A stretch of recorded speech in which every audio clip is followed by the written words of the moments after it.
ലോകം കാതോർക്കുന്ന ഇസ്ലാമാബാദിലെ ആ സമാധാന ചർച്ചകൾക്ക് ഇന്ന് വീണ്ടും തുടക്കമാവുകയാണ്. പക്ഷേ ഇത്തവണ ചർച്ചയുടെ മേശപ്പുറത്ത് അമേരിക്കയുടെ മുഖം മാറിയിരിക്കുന്നുണ്ട്.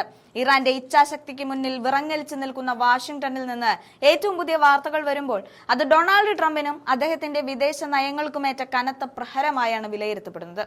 അമേരിക്കൻ വൈസ് പ്രസിഡന്റ് JD വാൻസിനെ സമാധാന ചർച്ചകളിൽ നിന്ന് പാടെ തഴഞ്ഞുകൊണ്ട് ട്രംപ് തന്റെ വിശ്വസ്തരെ രംഗത്തിറക്കിയിരിക്കുകയാണ്.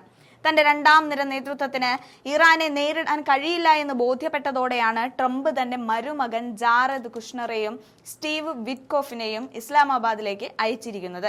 വാൻസിന്റെ പരാജയം വെറുമൊരു വ്യക്തിപരമായ തകർച്ചയല്ല, മറിച്ച് ഇറാൻ ഉയർത്തുന്ന നയതന്ത്ര വെല്ലുവിളികൾക്ക് മുന്നിൽ അമേരിക്കൻ ഭരണകൂടം പതറുന്നതിന്റെ തെളിവാണ്.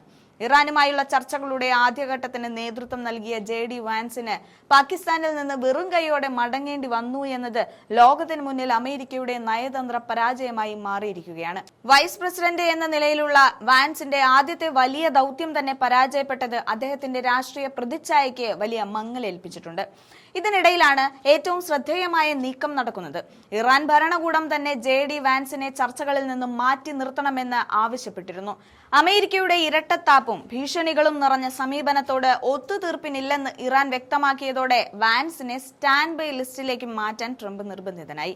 ഇറാൻ നേരിട്ടുള്ള സംഭാഷണത്തിന് താൽപര്യം പ്രകടിപ്പിച്ച സാഹചര്യത്തിൽ അവർക്ക് പറയാനുള്ളത് കേൾക്കാൻ വിശ്വസ്തരായ പ്രതിനിധികളെ തന്നെ വേണമെന്ന് നിർബന്ധം പിടിച്ചതോടെ അമേരിക്കയ്ക്ക് വഴിമാറേണ്ടി വന്നു. ചർച്ചകൾക്കായി ഇറാന്റെ വിദേശകാര്യമന്ത്രി അബ്ബാസ് അരാഗ്ചി ഇതിനോടകം തന്നെ ഇസ്ലാമാബാദിൽ എത്തിക്കഴിഞ്ഞു. അമേരിക്കയുടെയും ഇസ്രായേലിന്റെയും ഭീഷണികൾക്ക് മുന്നിൽ പതറാത്ത ഇറാൻ തങ്ങളുടെ നിലപാടുകളിൽ ഒരിഞ്ച് പോലും പിന്നോട്ടില്ല എന്ന് ലോകത്തോട് വിളിച്ചു പറയുകയാണ്. അമേരിക്കയും ഇസ്രായേലും ചേർന്ന് അടിച്ചേൽപ്പിച്ച യുദ്ധത്തെ എങ്ങനെ നേരിടണമെന്ന കാര്യത്തിൽ ഇറാന് കൃത്യമായ പ്ലാനുണ്ട്. പാകിസ്ഥാൻ സൈനിക മേധാവി ഫീൽഡ് മാർഷൽ അസിം മുനീറുമായും മറ്റു നേതാക്കളുമായും അരാഗ്ചി നടത്തുന്ന ചർച്ചകൾ മേഖലയിൽ പുതിയ സമവാക്യങ്ങൾ രൂപപ്പെടുത്തും. പാകിസ്ഥാനിലെ ചർച്ചകൾക്ക് ശേഷം അദ്ദേഹം മോസ്കോയിലേക്കും മസ്കറ്റിലേക്കും പോകുന്നത് അമേരിക്ക വിരുദ്ധ ചേരിയെ കൂടുതൽ ശക്തമാക്കാനാണെന്ന് വ്യക്തം. തങ്ങളെ ഒറ്റപ്പെടുത്താൻ നോക്കുന്നവർക്ക് മുന്നിൽ ലോക രാജ്യങ്ങളുടെ പിന്തുണ ഉറപ്പാക്കി ഇറാൻ മുന്നേറുകയാണ്. ഒരു വശത്ത് സമാധാന ചർച്ചകൾ നടക്കുമ്പോഴും മറുവശത്ത് ഇറാന്റെ മേൽ ക്രൂരമായ നാവിക ഉപരോധം അടിച്ചേൽപ്പിക്കാനാണ് ട്രംപ് ശ്രമിക്കുന്നത്. ഹോർമുസ് കടലിടുക്കിൽ അമേരിക്കൻ പടക്കപ്പലുകൾ നിലയുറപ്പിച്ചിരിക്കുന്നത് ഇറാനെ ഭയപ്പെടുത്താനാണെങ്കിൽ അത് വെറുതെയാണെന്ന് ചരിത്രം തെളിയിച്ചിട്ടുള്ളതാണ്. ലോകത്തിലെ എണ്ണ വ്യാപാരത്തിന്റെ 20% കടന്നുപോകുന്ന ഹോർമുസ് കടലിടുക്കിൽ ഇറാന്റെ ചെറുകിട ബോട്ടുകളെ വെടിവെച്ച് വീഴ്ത്താൻ ട്രംപ് ഉത്തരവിട്ടത് മേഖലയെ കൂടുതൽ സംഘർഷഭരിതമാക്കുകയേ ഉള്ളൂ. അമേരിക്കൻ പ്രകോപനത്തിന് പകരമായി കഴിഞ്ഞ ബുധനാഴ്ച 2 ചരക്ക് കപ്പലുകൾ പിടിച്ചെടുത്തതിലൂടെ തങ്ങളുടെ അധികാര പരിധിയിൽ ആരും കൈകടത്തേണ്ടതില്ല എന്ന് ഇറാൻ തെളിയിച്ചു കഴിഞ്ഞു.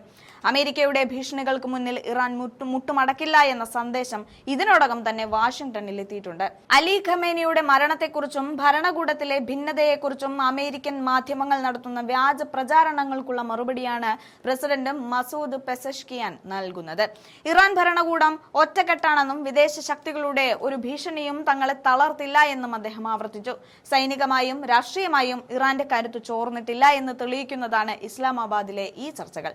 ഇന്ന് ഇസ്ലാമാബാദിൽ ഒരു സൂപ്പർ ശനി ഉണ്ടാകുമോ എന്നാണ് നയതന്ത്ര ലോകം ഉറ്റുനോക്കുന്നത്. JD വാൻസ് പരാജയപ്പെട്ടിടത്ത് ജാരദ് കുഷ്ണർക്ക് എന്ത് ചെയ്യാൻ കഴിയും എന്നത് കണ്ടറിയണം. പക്ഷേ ഒന്നുറപ്പാണ്, ഇറാന്റെ നിലപാടുകൾ വ്യക്തമാണ്. അമേരിക്കയുടെ സൈനിക സമ്മർദ്ദങ്ങൾക്കും സാമ്പത്തിക ഉപരോധങ്ങൾക്കും ഇറാനെ മുട്ടുകുത്തിക്കാൻ കഴിയില്ല. മേഖലയിലെ സമാധാനം എന്നത് അമേരിക്കയുടെ അഹങ്കാരത്തിനല്ല, മറിച്ച് ഇറാന്റെ പരമാധികാരം അംഗീകരിക്കുന്നതിലൂടെ മാത്രമേ സാധ്യമാകൂ എന്ന് ലോകം തിരിച്ചറിയുകയാണ്.